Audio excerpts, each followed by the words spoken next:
ओम सौराष्ट्रे सोमनाथं च श्रीशैले मल्लिकार्जुनम् उज्जैन्यां महाकाल ओंकारममलेश्वरम् परल्यां वैद्यनाथं च डाकिन्यां भीमशङ्करम् सेतुबन्धे तु रामेशं नागेशं दारुकावणे वाराणस्यां तु विश्वेशं त्र्यम्बकं गौतमी तटे हिमालये तु केदारं कुशमे सन्त शिवालये एतानि ज्योतिर्लिङ्गानि सायं प्रातः पठेन्नरः सप्तजन्म कृतं पापं स्मरणेन विनश्यति। नमस्कार, स्वागत है आपका आचार्यवाणी में। मैं आचार्य डॉक्टर विक्रमादित्य आपके साथ हूँ और आज का विषय हमारा है धनु राशि वालों के लिए। धनु राशि वालों के लिए 6 दिसंबर का दिन ग्रह नक्षत्रों के दृष्टिकोण से एक परिवर्तन करते हुए धन योग का योग बनाता दिखाई दे रहा है। धन और सुख दोनों को प्राप्ति करने का योग आपकी राशि में बना हुआ है। किस मार्ग से होगा वो आपको अच्छे से समझ लेना चाहिए। आपकी राशि के दृष्टिकोण से इस वक्त आपके परिवार के लोग, आपके व्यवसाय का काम, जो भी कार्य आप कर रहे हैं उसमें कहीं ना कहीं आपके अपने प्रयासों से चीज़ें फेवर में जाती दिखाई दे रही हैं। इस वक्त योग ऐसा बना हुआ है जो आपकी बुद्धि कहीं ना कहीं आपके लिए कुछ अच्छे रास्ते चुनने के रास्ते दिखाई दे रही है, लेकिन चीज़ों को थोड़ा सा आपको टेढ़ा करने की आवश्यकता है। जैसे घी डब्बे में से निकालने के लिए उंगली टेढ़ी करनी पड़ती है, तो वही बृहस्पति वक्र स्थिति में चलते हुए यही बात करने की आवश्यकता कह रहे हैं कि थोड़ा सा आपको हुक बनाना पड़ेगा, चीज़ों को थोड़ा टेढ़ा करना पड़ेगा, तब जाकर आप उसमें से लाभ की स्थिति उत्पन्न कर सकते हो। इस दिन बुद्ध महाराज परिवर्तन करते हुए आपकी राशि के दृष्टिकोण से ऐसे जगह चले गए हैं कि जो एक विशेष परिवर्तन का योग बनाएंगे। चतुर्ग्रही योग आपकी राशि के दृष्टिकोण से बनकर तैयार। ये आपको थोड़ा सावधान भी करता दिखाई दे रहा है। ऐसे में आपको एक बात ध्यान रखनी है कि आपको कई मामलों में साइडलाइन करने के लिए योग तैयार है। ये चीज़ें आपको कहीं ना कहीं बने बनाए काम में आपको साइड में ले जाके लोग परेशान कर सकते हैं, ध्यान रखने की ज़रूरत है। तो ऐसी स्थिति बनती दिखाई दे रही है धनु राशि वालों कि ये सब ग्रहों का योग और चतुर्ग्रही योग जो बना है कि लोग अपना काम निकलवाने के बाद आपको कहीं ना कहीं साइड कर सकते हैं। तो आपको खास तौर पे ध्यान रखना पड़ेगा, कहीं ना कहीं बीच में अपनी टांग अड़ा के रखनी पड़ेगी, कहीं ना कहीं कुछ स्थिति रखनी पड़ेगी, नहीं तो दूध में से मक्खी जैसे निकालते हैं वैसी स्थिति आपकी राशि में बनकर तैयार हो सकती है आने वाले कुछ दिनों में। तो बहुत समय सोच समझकर कार्य करने की ज़रूरत है आपके लिए। 7 तारीख का दिन रविवार का अवसर है, तृतीया तिथि इस दिन विद्यमान है। ग्रह नक्षत्रों के दृष्टिकोण से मंगल महाराज इस दिन मूल नक्षत्र में प्रवेश करते दिखाई दे रहे हैं और मंगल का ये मूल नक्षत्र में सूर्य के साथ चलते हुए, बुध के साथ, शुक्र के साथ चलते हुए ये प्रवेश जो है आपकी राशि के दृष्टिकोण से थोड़ा शक्ति को प्राप्त करता दिखाई दे रहा है। थोड़ा सा चीज़ों को सही दिशा में ले जाने की स्थिति उत्पन्न करता दिखाई दे रहा है, लेकिन थोड़ा फिर भी आपको ध्यान रखना पड़ेगा। इमोशनल पॉइंट ऑफ व्यू से चीज़ें आपके समक्ष आ सकती हैं जिनको आपको चूज़ करना पड़ेगी, धर्म या अधर्म। इस वक्त थोड़ा कार्यों में आपको डिप्लोमेसी के साथ कार्य करने की ज़रूरत है। ज़्यादा उदारता दिखाना कहीं ना कहीं चीज़ें आपके जो है वो कहीं ना कहीं आपको नुकसानदायक सिद्ध हो सकती है। तो बहुत ज़्यादा उदारता नहीं, धर्म अधर्म का ज़्यादा विवेचना करने की ज़रूरत नहीं। इस बात का ध्यान रखते हुए थोड़ा स्वार्थ को सिद्ध करने के लिए कार्य करने का आपको प्रयास करना चाहिए। 8 तारीख का दिन सोमवार का अवसर है, चतुर्थी तिथि इस दिन विद्यमान है और आपकी राशि के दृष्टिकोण से यदि देखा जाए तो ये ग्रहों का जो परिवर्तन होने के योग जो बन रहे हैं आपकी राशि में, थोड़ा सा ग्रह जो है वो आपको संसार की जो चाल है वो आपके मनोमस्तिष्क पे थोड़ा सा परेशान करने की योग बनाती दिखाई दे रही। चीज़ें ऐसी बन रही हैं आपके लिए, कई लोगों का जो चेहरे होते हैं, कई प्रकार के चेहरे होते हैं, वो सत्य चेहरा सामने आने की तरफ जा सकता है और वो कहीं ना कहीं थोड़ा सा उदासीन आपको करता दिखाई दे रहा है। थोड़ा दिन आपको विशेष तौर पर थोड़ा सा हल्का दिखाई दे रहा है आपके लिए। तो बहुत ज़्यादा आपको इमोशनल पॉइंट ऑफ व्यू से अपने आप को थोड़ा स्ट्रांग रहते हुए कार्य करने की ज़रूरत है। इस समय कई ऐसी चीज़ सामने आ सकती हैं कि जिसमें आपने अपेक्षा रखी हुई थी और वो आपकी उम्मीद के मुताबिक नहीं गई और बहुत सारे लोग आपका जो साथ देने के लिए कमिटमेंट किए थे वो भी आपके साथ ना खड़े हों, तो ऐसी स्थिति आ सकती है। तो कोशिश ये करें अपने आप को वहाँ पे अपने साथ रखने का प्रयास कीजिए। सर्वार्थ सिद्ध योग है जो आपके लिए बहुत शुभ योग बनाता दिखाई दे रहा है। नए कार्यों का आरंभ करने के लिए, कुछ भी नया मुहूर्त करने के लिए दिन अच्छा दिखाई देता है। भगवान शिव का ध्यान करें, शिव परिवार का पूजन करें, वो आपके लिए कल्याणकारी होगा। 9 तारीख का दिन मंगलवार का अवसर है, पंचमी तिथि विद्यमान है। इस दिन ग्रह नक्षत्रों के दृष्टिकोण से देखें तो बुध महाराज जो हैं वो अनुराधा नक्षत्र में जाएंगे, शुक्र जो है वो ज्येष्ठा नक्षत्र में प्रवेश करते दिखाई देंगे और ये दोनों ग्रहों का ये परिवर्तन करने की जो स्थिति है वो कुछ अच्छी और कुछ खराब ऐसी स्थिति आपके लिए दे रही है। बुध का यहाँ पर शनि के नक्षत्र में तोड़ना कहीं ना कहीं आपको थोड़ा सा नेगेटिव करता दिखाई दे रहा है। बुध का उपाय करने की ज़रूरत आपके लिए रहेगी, तो आप वो उपाय करेंगे तो कहीं ना कहीं स्थिति अच्छी हो सकती है। बुध का उपाय सबसे श्रेष्ठ रहेगा कि गौशाला में आप थोड़ा नमक इत्यादि का दान लगातार करते रहें, क्योंकि बुध यहाँ कुछ दिन रहने वाले हैं। शुक्र ज़रूर आपकी राशि के दृष्टिकोण से कहीं ना कहीं अच्छा निर्माण कर रहे हैं, चीज़ों को आपके फेवर में करने के लिए तैयार कर रहे हैं। कहीं ना कहीं कुछ ना कुछ शुभ आपके साथ होने की स्थिति बनती दिखाई दे रही है। तो ऐसे में इन दोनों का ग्रह परिवर्तन कुछ अच्छा कुछ खराब आपके समक्ष, यानी 50% अच्छा 50% कुछ नुकसानदायक स्थिति आपके लिए बनती दिखाई दे रही है। हनुमान जी की उपासना करें, हनुमान जी का पूजन करें। मंगलवार का अवसर है, क्योंकि मंगल चल रहे हैं इस वक्त कमज़ोर, तो उसका उपाय करना आपके लिए अच्छा रहेगा। 10 तारीख का दिन बुधवार का अवसर है, षष्ठी तिथि विद्यमान है। इस दिन जो ग्रहों के नक्षत्रों के दृष्टिकोण से योग बन रहा है, वो भाग्य से बहुत सारी चीज़ों को सपोर्ट करने की स्थिति आपके लिए हो सकता है। धर्म कार्य में आपका रहेगा और मन धार्मिक भी रहेगा। ऐसा धर्म की स्थिति में आपकी तरफ जाने का रुझान करने का मन बढ़ता दिखाई देगा। इस दिन नेपच्यून ग्रह विशेष तौर पर मार्गी होने का योग बना रहा है और इसका प्रभाव विशेष तौर पर पूरे संसार में भी पड़ने वाला है। और इस मार्गी होने के साथ साथ शनि मंगल का जो अस्त होने की स्थिति है, वो कहीं ना कहीं संसार में विस्फोटक योग बना सकता है। तो ज्योतिष की ग्रह गणनाओं के अनुसार से अभी आपने देखा कि दिसंबर में ग्रहों का ये परिवर्तन का जो योग बन रहा है, चाहे वो बृहस्पति का सबसे बड़ा परिवर्तन होने जा रहा है। बृहस्पति पुनः आप राशि में प्रवेश कर रहे हैं, मिथुन राशि में, और उसका प्रभाव जिस प्रकार से होगा बहुत तेज गति से होगा। अतिचारी बृहस्पति जिस प्रकार से बहुत जल्दी जल्दी राशि परिवर्तन करने का योग बना रहे हैं, इसका प्रभाव व्यक्ति के जीवन में विशेष तौर पर समझना चाहिए। जिन राशि वालों के दृष्टिकोण से जिस प्रकार का योग बन रहा है, उसके अनुसार से आपको अपने जीवन में जो उपाय हमने बताए हैं उनको करने का सही रूप से प्रयास करना चाहिए। सत्य माने ये ग्रहों की गणना जो है वो वास्तविक तौर पे आपके जीवन में ऐसा प्रभाव डालती है जो आपकी राशि के अनुसार से आपको समझ में आया है। और इस राशि के अनुसार से यदि नेगेटिव प्रभाव है तो उसको ठीक करने के लिए जो उपाय सरल रूप से हमने आपके समक्ष उपस्थित किए हैं, समय समय पर उसको अवश्य करते रहना चाहिए। जैसे इन दिनों हमने आपको बहुत सारे जो तिथि के अनुसार से योग बताए हैं, उन सबको अच्छे से समझ लें।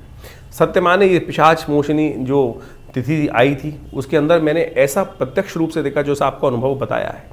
हमने एक नहीं अनेक योग इस प्रकार के देखे हैं जो जिस प्रकार से तिथि के अनुसार से, शास्त्र के अनुसार से जो उपाय व्यक्ति कर लेते हैं, तो उसके द्वारा जीवन में कष्टों का निवृत्ति का योग बन जाता है। नहीं तो भयावह जीवन है, चलता रहता है।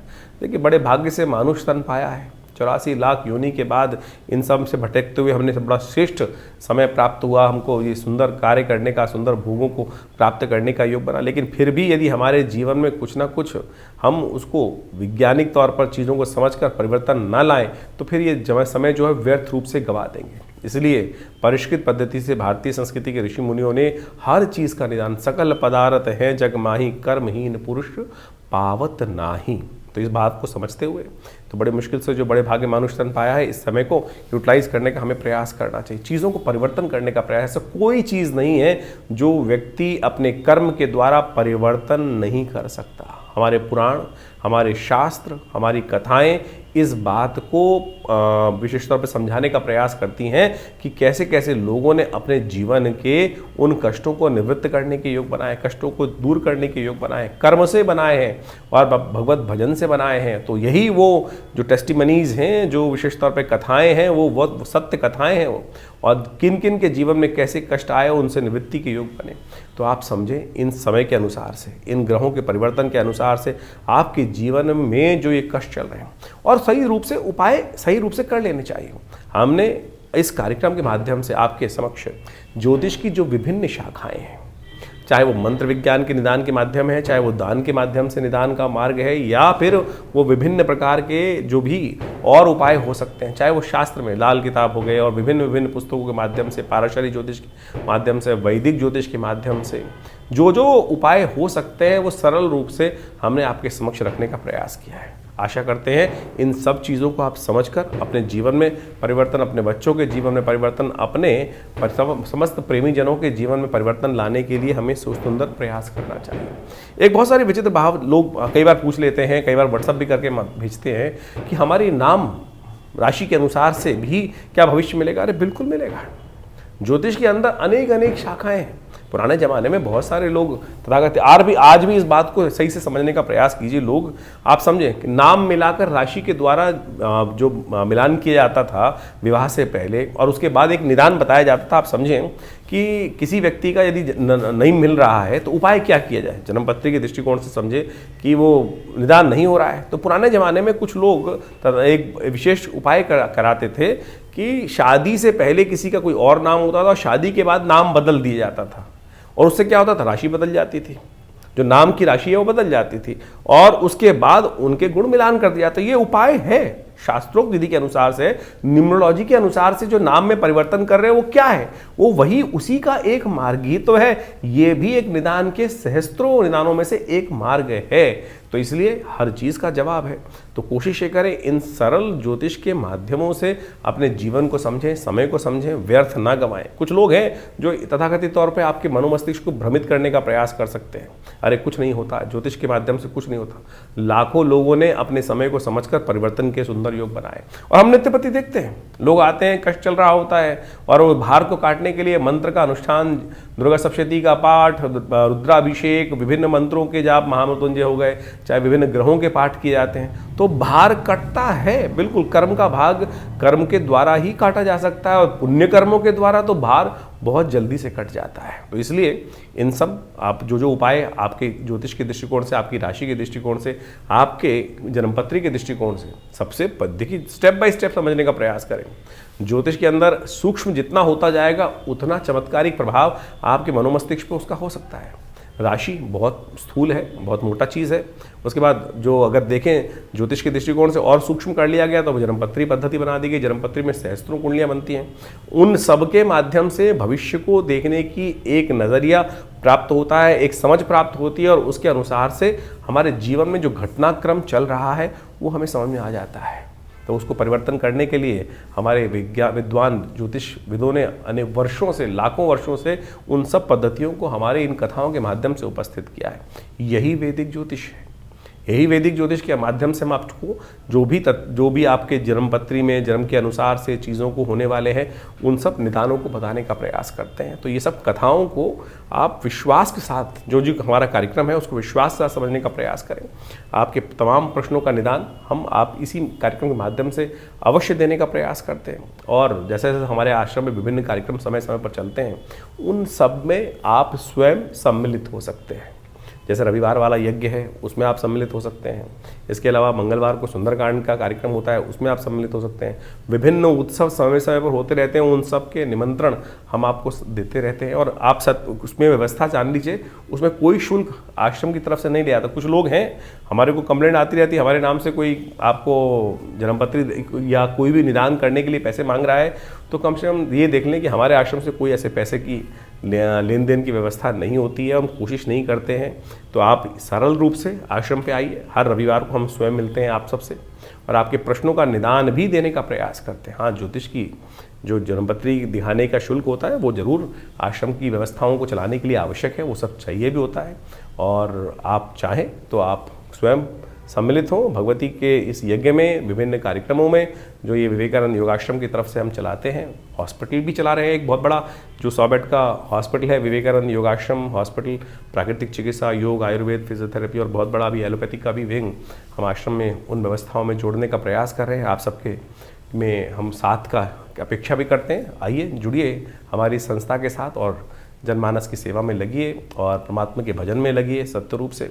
और साथ साथ बहुत सारे और भी कार्य, चाहे गौशाला का कार्य आश्रम में चल रहा है, सदा व्रत का कार्य चल रहा है, यानी भंडारा भी चलता है, गरीबों को भोजन कराने की व्यवस्था होती है। हर महीने कम से कम आप मान के चले कि लाखों लोगों को, चाहे वो विभिन्न मार्ग से जो आयुर्वेदिक औषधियाँ हैं उनका वितरण कराने का हम प्रयास करते हैं। करीब करीब हमने जो अपनी व्यवस्था आश्रम की तरफ से देखी है तो करीब करीब हर महीने करीब हम 20 से 30 लाख रुपए की जो मेडिसिन्स हैं, दवाइयाँ हैं, जो विभिन्न हमारे को आश्रम में विभिन्न सहयोगों से प्राप्त होती हैं, वो सब पूरे क्षेत्र में हम वितरण करने का भी प्रयास करते हैं। सर्दियों में कपड़े, वस्त्र इत्यादि, गर्म वस्त्र इत्यादि वितरण करने का प्रयास करते हैं। गरीबों में खाने भोजन की व्यवस्था करने का प्रयास करते हैं। तो ये सब समाज के कार्य आश्रम की तरफ से चल रहे हैं। आप भी स्वयं इन सब कार्यों में जुड़ें। आप सबको ये जीवन में शुभ होगा, कल्याण होगा और आनंद के योग बनेंगे। धन्यवाद।